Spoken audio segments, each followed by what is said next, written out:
The poem of the man God. The third year of the public life. Chapter 443. Arrival at Tiberias. Parable of the rain on the vine. 3rd of June, 1946.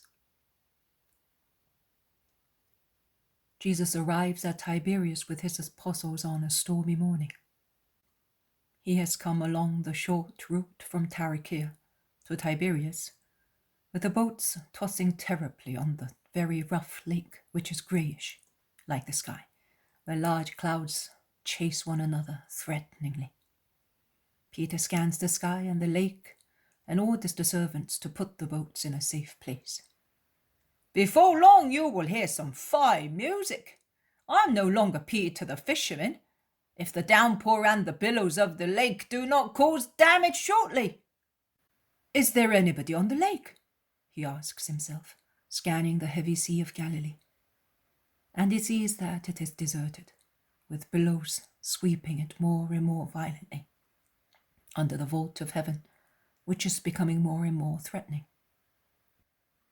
He takes comfort seeing that it is deserted and thinking that it will not cause any harm to human beings, and he happily follows the Master, who is proceeding among such strong gusts of wind that the apostles walk with difficulty in clouds of dust, while their garments flap fiercely in the storm.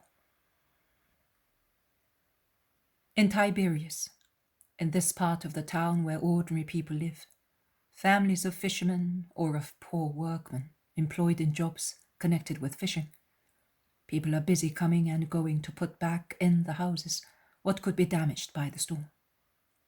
Some run laden with nets, some with the oars from boats which have already been beached safely, and some drag their working tools into the houses. And all this takes place in the howling wind, which raises clouds of dust and makes doors bang. The other part of Tiberias, the northern one, with buildings lined along the lake and beautiful parks visible along the curved shore, is sleeping idly. Only some servants or slaves, according to whether the house belongs to Israelites or to Romans, are busy removing curtains from roof terraces, beaching sport boats, and taking away chairs lying about in gardens. Jesus, who has come to this part, says to Simon Zealot and to his cousin Judas, "Go and ask the doorkeeper of Johanna of Cusa whether any of our friends have been looking for us. I will wait here." "All right, and what about Johanna?" "We will see her later. Go and do what I told you." The two go away quickly, and while the others are waiting for their return, Jesus sends them, some here, some there, to get a little food for themselves and for the women, because it is not fair to be a burden to the family of the disciple, says Jesus. And he remains alone, leaning against the wall of a garden from which comes the roar of a hurricane. So violent is the struggle of its tall trees against the wind. Jesus is engrossed in thought, enveloped in his clothes, which he holds tight under his mantle, the top part of which he has pulled over his head like a hood to protect himself against the wind, which blows his hair in his eyes.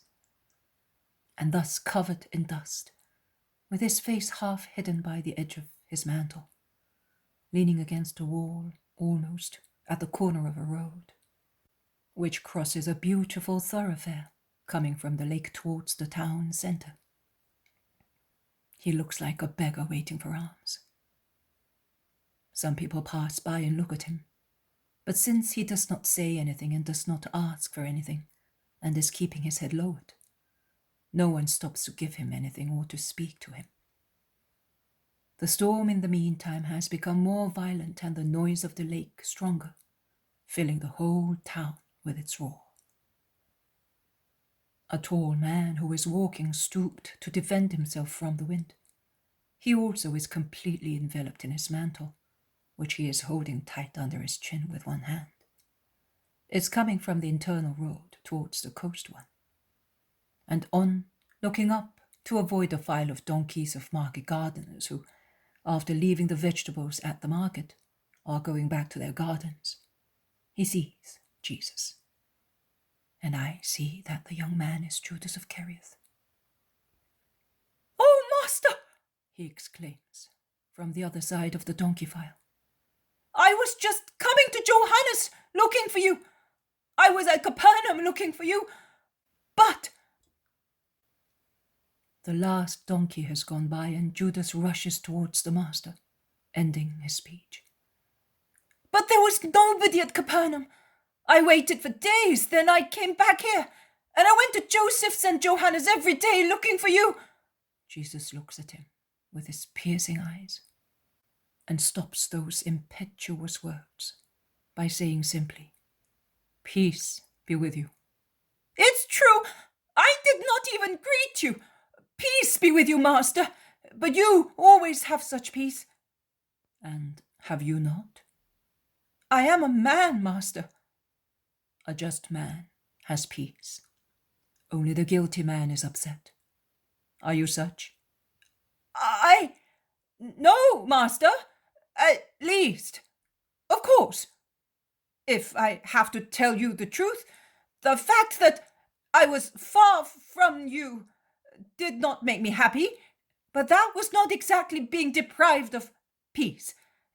I missed you because I am fond of you. But peace is something different, is it not?" "Yes, it is. Separations do not impair the peace of the heart, if the heart of the separated person does not do things which his conscience tells him to be, such as to grieve the person he loves, if the latter should hear of them." "But those who are absent do not know, unless somebody tells them." Jesus looks at him and is silent. "Are you alone, master?" asks Judas, trying to change the subject to more usual topics. "I am waiting for those whom I sent to Johanna to find out whether my mother has come from Nazareth." "Your mother? Are you making your mother come here?" "Yes, I am. I will stay with her at Capernaum for the whole month, and I will go by boat to the villages on the banks of the lake, returning every day to Capernaum. There must be many disciples." "Yes, many." Judas has lost his gift of the gab. He's pensive. "Have you nothing to tell me, Judas? We are alone now. Has nothing happened to you during the time of this separation? No incident about which you feel the need of a word of your Jesus?" Jesus asks kindly, in such a manner as to help the disciple to confess, by making him feel all his merciful love. "And do you know of anything in me which needs your word? If you know, and I really do not know of anything which deserves such word, speak up. It is burdensome for a man to have to remember his sins and faults and confess them to another man. I, who am speaking to you, am not another man, but..." "No, you are God, I know. That is why it is not even necessary that I should speak. You know." "I was saying that I am not another man, but I am your most loving friend. I am not saying your master, your superior. I am saying your friend." "It's still the same thing, and it is always boring to pry into what one has done in the past, as such confession may cause reproaches. But the annoying part is not so much to be reproached as to lose a friend's esteem." "At Nazareth, the last Sabbath I was there, Simon Peter inadvertently told a companion something which he should not have mentioned. It was not a voluntary disobedience. It was not slander. It was not anything which might have injured his neighbor. Simon Peter had mentioned it to an honest heart and to a serious man, who, realizing that he had become acquainted with a secret, although neither he nor Peter wished so, swore that he would not repeat the secret to anybody else. Simon could have set his mind at rest, but he did not resign himself until he confessed his fault to me. At once. Poor Simon, he called it a fault. But if in the hearts of my disciples there were only such faults, and so much humility, so much confidence, so much love as Peter has, oh, I should proclaim myself the master of a crowd of saints. And so you want to tell me that Peter is holy and I am not? It's true, I am not a saint. Send me away then. You are not humble, Judas. Pride is ruining you, and you do not know me yet, concludes Jesus most sadly. Judas perceives his grief and whispers, Forgive me, Master. Always. But be good, son, be good. Why do you want to harm yourself? Tears well up in Judas's eyes. Whether they are true or not, I do not know. And he seeks shelter in Jesus' arms, weeping on his shoulder. And Jesus caresses his hair, whispering, Poor Judas, who is seeking elsewhere, where he cannot find it, his peace, and who may understand him. Yes, it is true, you are right, Master. Peace is here, in your embrace. I am a wretch. You are the only one who understands and loves me. You alone. I am the fool. Forgive me, Master. Yes, be good. Be humble. If you fall, come to me and I will raise you.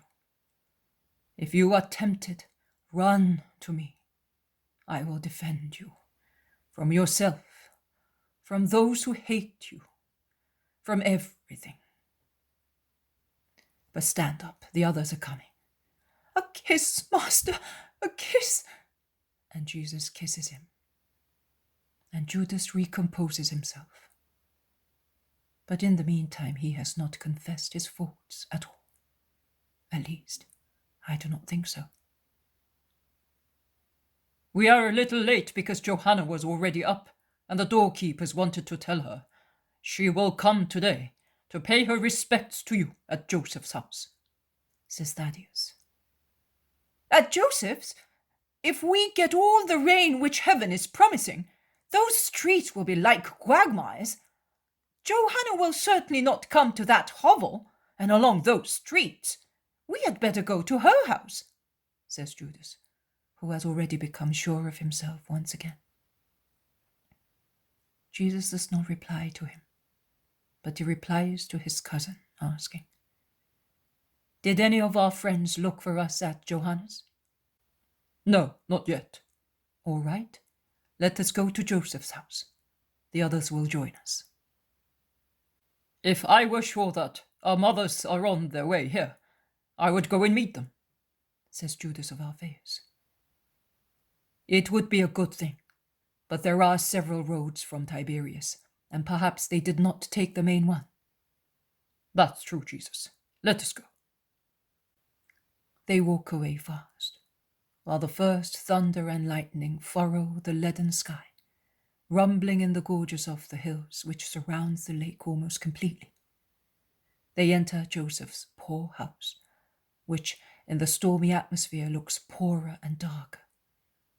There is only one bright thing, the face of the disciple and those of his relatives, who are so happy to have the Master in their house. But you are unlucky, Lord, apologizes the boatman. I could not go out fishing on the lake like this, and I have nothing but vegetables and your kind heart. But I have provided.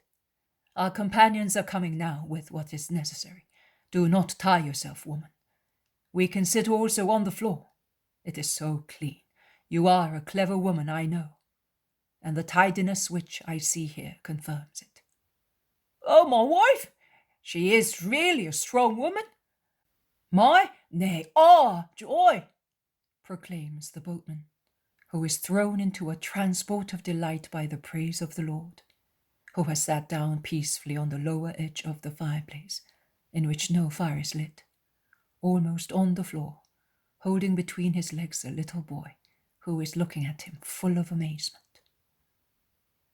Those who had gone to do the shopping arrive at the moment of the first downpour, and they shake mantles and sandals on the threshold to avoid carrying water and mud into the house. It seems the end of the world because of thunder, lightning, rain, and wind. The roaring of the lake sounds like an accompaniment to the soli of thunderbolts and howling wind. Good health! Summer is wetting its feathers and drenching the fireplace. We will feel better afterwards, providing it does not damage the vines. May I go upstairs to have a look at the lake? I want to see it in what mood it is. Go, the house is yours, the disciple replies to Peter. And Peter, wearing only his tunic, goes out happily to enjoy the storm. He climbs up the outside staircase and remains on the terrace to freshen himself and to give his responses to those inside the house, as if he were on the deck of his boat, giving orders for maneuvers. The others are sitting about in the kitchen, where they can hardly see, as they are compelled to keep the door ajar because of the rain, and only a thread of greenish light comes in through the fissure, interrupted by the short, dazzling flashes of lightning. Peter comes back in, wet through as if he had fallen into the lake, and he states, It's above our heads now. It's moving away towards Samaria. It's going to drench all there. It has already soaked you. You are running like a fountain, remarks Thomas. Yes, but I feel so well after so much heat. Come inside. It will do you no good to stand at the door wet as you are, advises Bartholomew.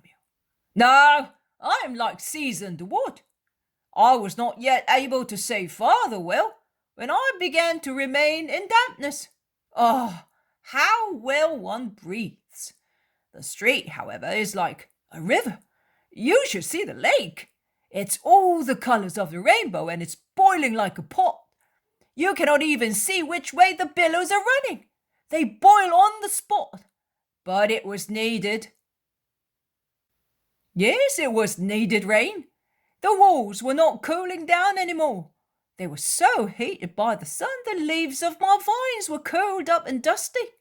I watered the roots, but what can a little water do when all the rest is like fire? Says Joseph. It does more harm than good, my friend, states Bartholomew. Plants need water from heaven because their leaves also drink it, eh? It does not seem so, but it is true. Roots, very well. But leaves are there, too, for some reason, and they have their rights. Master, do you not think that Bartholomew is proposing the subject for a beautiful parable? Asks the zealot, provoking Jesus to speak. But Jesus, who is lulling the little boy frightened by the thunder, does not relate the parable. However, he agrees, saying, And how would you propose it? Badly, certainly, master. I am not you. Tell it as best you can. It will be a great help to you to preach by means of parables. Get accustomed to doing it. I am listening, Simon. Oh, you are the master.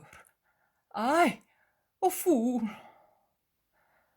but I will obey. I would say this. A man had a beautiful vine, but as he did not own a vineyard, he had planted the vine in the little kitchen garden near his house, so that it might climb up to the terrace to give shade and grapes, and it took great care of his vine. But it was growing amid houses near the street, so the smoke of kitchens and ovens and dust from the road began to molest it. And while the rain still descended from heaven in the month of Nisan, the leaves of the vine were cleaned of impurities and enjoyed the sunshine and air, without any ugly crust of dirt on their surfaces preventing it. But when summer came, and no more water descended from heaven, smoke, dust, excrement of birds formed thick layers on the leaves, while the sun, which was too strong, dried them up.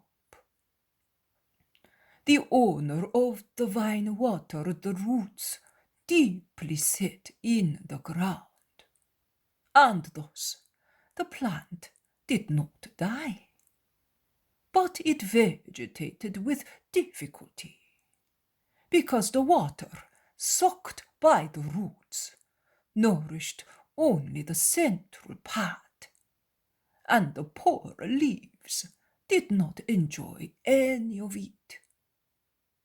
On the contrary, fumes of fermentation rose from the torrid soil, wetted with little water, and spoiled the leaves with spots resembling malignant pustules. But at last a torrential rain came from heaven, and the water descended on the leaves. It ran along the branches, the trunk, the grapes. It quenched the fierce heat of walls and ground. And after the storm, the owner of the vine saw that his plant was clean, fresh, enjoying and giving joy under the serene sky. That is the parable. Good. But what about the comparison with man? Master, do it yourself. No, you must do it. We are among brothers, so you must not be afraid of cutting a bad figure. I am not afraid of a bad figure, as if it were something grievous. On the contrary, I love it, because it helps me to be humble. But I would not like to say anything wrong. I will correct you. Oh, in that case, I would say. The same applies to a man who does not live isolated in the garden of God, but lives in the midst of the dust and smoke of worldly things. They, in fact, encrust him slowly, almost inadvertently, and he finds that his spirit is sterilized under such a thick layer of humanity that the breeze of God and the sun of wisdom can no longer be of any avail to him. And in vain he tries to make up for it with a little water drawn from practices, and given with so much humanity to the inferior part, that the superior part does not enjoy any of it. Woe to the man who does not cleanse himself with the water from heaven, as it cleans out impurities. It extinguishes the ardors of passions, and gives true nourishment to his whole ego. I have spoken. You have spoken well. I would also say that, unlike plants, which have no free will and are fixed to the ground, and consequently they are not free to go and look for what helps them, and shun what is harmful for them, man can go and look for the water of heaven, and avoid the dust, the smoke, and the ardour of the flesh, of the world, and of the demon. The teaching would then be more complete. Thank you, Master. I will remember that, replies the zealot. We do not live a solitary life. We live in the world. So, says Judas of Kerioth. So what? Do you mean that Simon has spoken foolishly? Asks Judas of Alphaeus.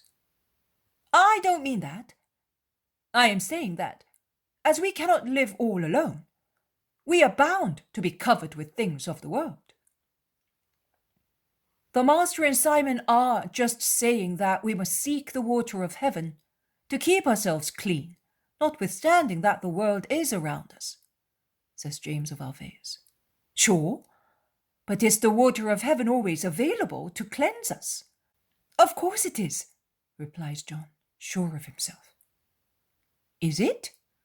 And where do you find it? In love. Love is fire. It will burn you even more. Yes, it is fire, but it is also water which cleanses, because it removes everything which belongs to the earth, and gives all the things which come from heaven. I do not understand these operations. It removes. It gives. No, I am not mad. I say that it removes what is humanity, and it gives you what comes from God, and is therefore divine. And the divine thing can but nourish and sanctify. Day after day, love cleanses you of what the world gave you.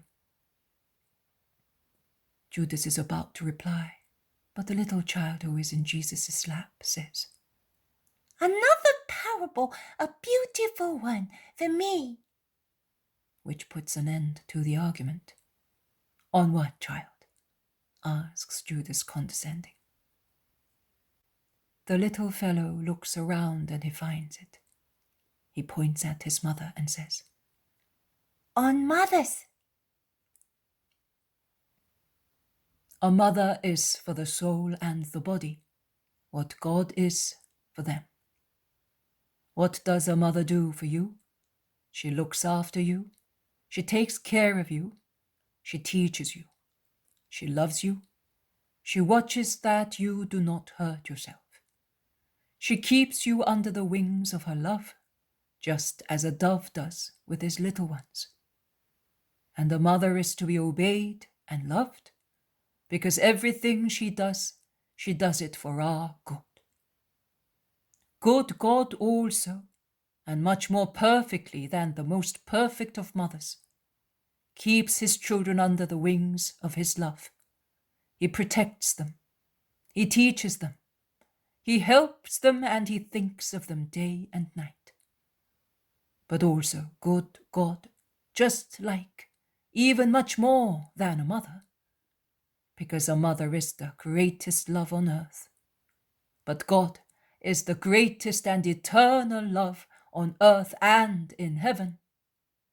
is to be obeyed and loved. Because everything he does it, hurrah, God. And thunderbolts? Interrupts the boy, who is frightened of them. Yes. Why? Because they clean the sky and the air and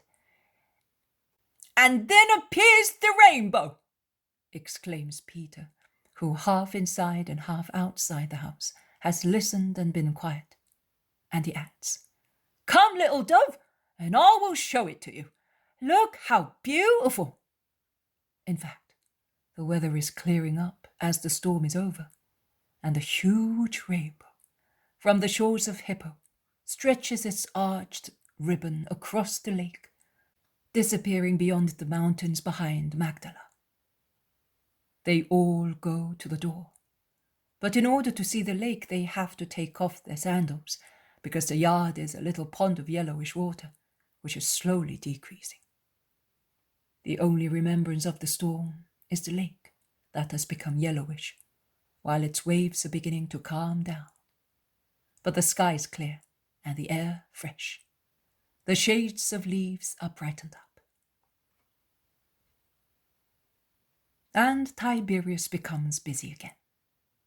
And along the road, still full of water and mud, they soon see Johanna come with Jonathan. She looks up to greet the master, who is on the terrace, where she climbs up quickly to prostrate herself, full of happiness. The apostles are speaking to one another, with the exception of Judas, who, halfway between Jesus and Johanna on one side, and the apostles on the other, is absent-minded, pensive. I wager that he is all ears, listening to the words of Johanna, whose attitude towards Judas is not known, as she greeted all the apostles, just saying, Peace to you. But Johanna is speaking only of the children and of the permission she got from her husband to go to Capernaum by boat while the master is there. And Judas's suspicions subside, and he joins his companions. With the lower parts of a garment, splashed with mud but dry elsewhere, there appears the most holy Virgin Mary, coming forward with Mary of Alphaeus, and the 5 who had gone to bring her here. Mary's smile while she goes up the short staircase is more beautiful than the rainbow still visible in the sky. Your mother, Master, announces Thomas. Jesus goes to meet her, followed by all the others, and they congratulate the women on their having had no other trouble but a little mud on the edges of their garments. As soon as it began to rain, we stopped at a market gardener's, explains Matthew, and he asks, Have you been waiting for us long? No, we arrived at dawn. We are late because of a poor wretch, says Andrew. Well, now that you're all here, and that the weather is clearing up, I would say that we should leave for Capernaum this evening, says Peter. Mary, who is always agreeable this time, objects. No, Simon, we cannot leave. If first, Son, a mother has implored me to ask you, as you are the only one who can do it, to convert the soul of her only son. I beg you, listen to me, because I promised. Forgive him. Your forgiveness. He has already forgiven, Mary. I have already spoken to the master, interrupts Judas, thinking that Mary is referring to him. I am not speaking of you, Judas of Simon. I am referring to Esther of Levi, a woman of Nazareth, a mother killed by the behavior of her son. Jesus, she died the night you left. Her invocations to you were not for herself, a poor mother martyr of a disgraceful son, but for her son, because we mothers are solicitous about our sons, not about ourselves. She wants her Samuel to be saved, but now that she is dead, Samuel, a prey to remorse, seems mad and will not listen to reason. But you, son, can cure his intellect and spirit. Is he repentant? How can you expect him to be so if he's desperate? In fact, to have killed one's mother by grieving her continuously must make one desperate. The first commandment of love for our neighbor cannot be infringed with impunity. Mother, how can you expect me to forgive and God to give peace to this impenitent matricide? Son, that mother is asking for peace from the other life. She was good. She suffered so much. She will have peace. No, Jesus. There is no peace for the spirit of a mother if she sees that her child is deprived of God. It is just that he should be deprived. Yes, son, of course. But for poor Esther's sake, her last word was a prayer for her son. And she asked me to tell you, Jesus, during her lifetime, Esther never had any joy. You know that. Give her this joy now that she's dead. Give it to her spirit, which is suffering because of her son. Mother, I tried to convert Samuel when I stopped at Nazareth, but I spoke to him in vain, because love was extinguished in him. I know. But Esther offered her forgiveness, her sufferings, that love might revive in Samuel. And who knows, could his present torment not be love coming back to life again? A painful love, and one could say a useless love, since his mother can no longer enjoy it. But we know. I through faith, you by knowledge, that the charity of the dead is vigilant and close at hand. They do not lose interest, neither do they ignore what happens to the beloved ones they left here. And Esther may still enjoy this late love, which her ungrateful son, now tortured by remorse, has for her. My Jesus, I know. This man fills you with disgust because of the enormity of his sin. A son who hates his mother, a monster for you, who are full of love for yours. But just because you are full of love for me, listen to me. Let us go back to Nazareth together at once. The road is no burden to me. Nothing is of any trouble to me if it helps to save a soul. All right, you have won, Mother. Judas of Simon, take Joseph with you and leave for Nazareth. You will bring Samuel to me at Capernaum. I? Why I? Because you are not tired. The others are. They walked for such a long time while you were resting. I have walked too. I went to Nazareth looking for you. Your mother can tell you. Your companions went to Nazareth every Sabbath, and they have just come back from a long tour. Go and do not argue. The fact is, they do not like me at Nazareth. Why send me? They are not fond of me either, and yet I go to Nazareth. It is not necessary to find love in a place to go there. Go and do not argue. I am telling you again. Master, I am afraid of mad men. The man is deranged by remorse, but he's not mad. Your mother said that he is. And for the third time I say to you, go and do not argue. It will do you nothing but good to ponder on the consequences which may be brought about by making a mother suffer. Are you comparing me with Samuel? My mother is the queen in a house. I am not even close to her to control her, or to be a burden to her by keeping me. Such things are no burden to mothers. But the lack of love of their sons, the fact that they are imperfect in the eyes of God and of men, are rocks that crush them. Go, I tell you. I am going, but what shall I tell the man? To come to Capernaum, to me. If he never obeyed even his mother, do you expect him to obey me, particularly now that he is so desperate?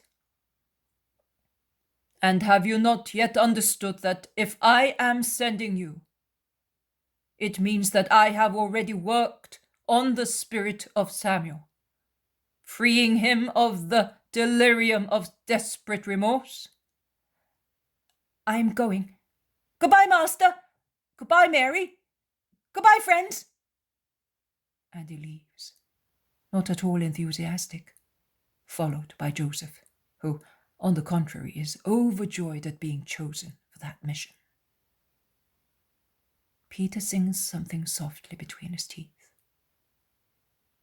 Jesus asks him, "What are you saying, Simon of Jonah?" "I was singing an old lake song." "Which is?" "It says, 'Always so, farmers like fishing, fishermen don't.' And here, truly, we have seen that the disciple who was more anxious to go fishing than the apostle." Many laugh, but Jesus does not laugh. He sighs. "Have I grieved you, Master?" asks Peter. "No, but do not criticize all the time." "My cousin is grieved because of Judas," says Judas of Alphaeus. "Will you be silent too, and above all, in the bottom of your heart?" "But has Samuel really received a miracle already?" asks Thomas, who is curious and somewhat incredulous. "Yes, he has." "Then there is no need for him to come to Capernaum." "It is necessary. I have not cured his heart completely. He must seek to be cured, by himself, that is. He must ask for forgiveness through holy repentance. But I have enabled him to reason again. It is for him to achieve the rest through his free will. Let us go downstairs. We will go among the humble people." "Not to my house, Master?" "No, Johanna. You can come to me whenever you wish so. They are tied to their work, and I am going to them." And Jesus descends from the terrace and goes out into the street, followed by the others, also by Johanna, who has sent Jonathan home, and who is quite determined not to part from Jesus, since Jesus is not willing to go to her house. They go among poor little houses, towards poorer and poorer suburbs. And the vision ends thus.